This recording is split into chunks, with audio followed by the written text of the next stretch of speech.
John, thanks for joining us.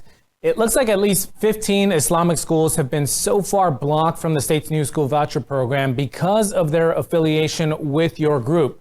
Have you talked to these schools, and what steps are you taking, if any, to remedy the situation?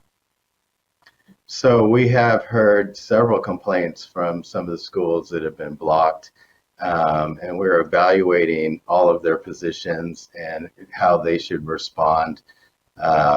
Obviously, CAIR, we do a lot of pro bono civil rights work for organizations that are being discriminated against. And so one of the options we're looking at is suing the state of Texas again regarding this obviously unconstitutional discrimination in the state voucher program. So I just want to follow up on that. Legal action is on the table if these schools are perhaps not allowed to join the school voucher program. Am I hearing that correctly? Absolutely. I mean, the letter from the comptroller is clearly a request for state discrimination based on sincerely held religious beliefs, right? So in all fairness, all charter schools who are applying for these funds should be judged fairly based on a set of criteria that allows equal access to all schools of all different faiths, whether they're Catholic schools, Jewish schools, or Muslim schools.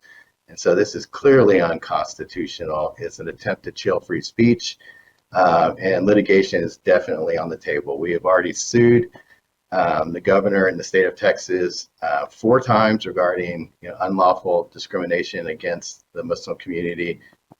We have been successful to date on all of those legal suits.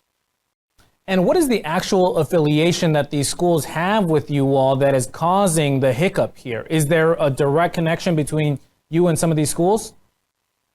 So CAIR is the nation's largest Muslim civil rights and advocacy organization. We've been around for 30 years. As part of that work, we do know your rights education in some of the religious spaces and some of the schools. And so the only association whatsoever would have been these schools requesting CAIR to come in and do civil rights education, about voting, about free speech. That's interesting. So there's no funding even coming from CAIR to these schools?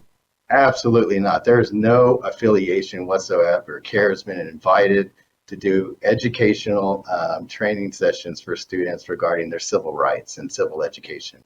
Interesting.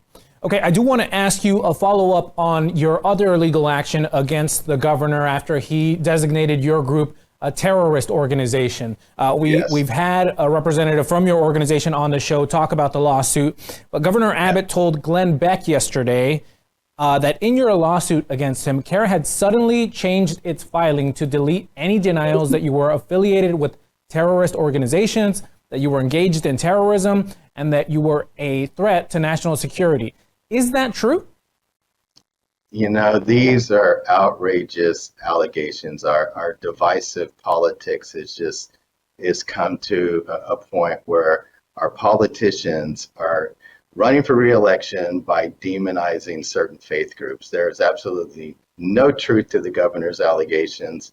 As far as we could tell from the state of Texas response to our initial petition, they are the ones that are backing down from this lawsuit. But you maintain that you guys are not affiliated with terrorist organizations, that you haven't done any of these things, correct? Absolutely. There has never been any connection with any terrorist organization whatsoever. I've been volunteering as a pro bono civil rights lawyer with CAIR. I've worked on the board of directors with CAIR. I can tell you that these allegations that have been made have been generated by far right white nationalist hate groups that have been spewing these allegations. There's been no law enforcement investigation. There's been no litigation that's ever uncovered any kind of ties. It is nonsense that's being used to generate hate and fear to gin up the vote for the next election. It's disgusting. All right, that's John Floyd from the Council on American Islamic Relations. We appreciate you taking the time to join our program. Thank you.